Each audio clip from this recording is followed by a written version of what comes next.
Hej, så er jeg tilbage igen efter 3 dage i Holland, hvor der har været fuld skrald på indlæringen af, hvordan man driver virksomhed, eller i hvert fald, hvordan man driver den i gang.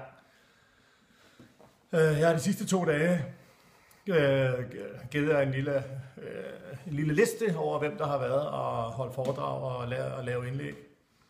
Og i dag var der yderligere overraskelser. Der kom blandt andet den kontroversielle Dr. Galli forbi.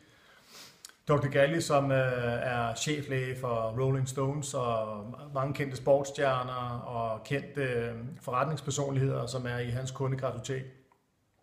Han gør åbenbart noget fuldstændig ekstraordinært og specielt for at holde energiniveauet højt. Og det var han at fortælle om i dag, og det var faktisk rigtig, rigtig interessant.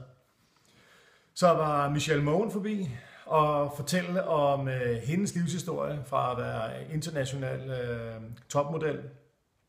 Driver hun nu sin egen virksomhed i England og har været fuldstændig...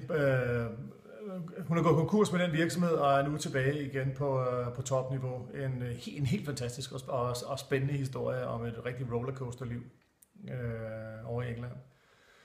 Så har JT Fox været forbi og uddelt stjernestøv endnu en gang og fortælle om hans succesformular til, hvordan det er, han driver virksomheder i gang, hvad han kigger på, hvad han vægter og prioriterer, når han kigger på en virksomhed.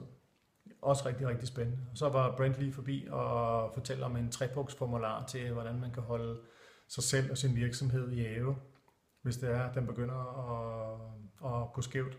Så en super spændende dag. Masser af spændende input. Jeg er fyldt helt op med ny viden og masser af indtryk og nye forretningsbekendtskaber og jeg har fået networket en masse. Det har været en fantastisk weekend. Nu er jeg på vej i seng, så have det rigtig godt. Vi tales snart igen. Hej.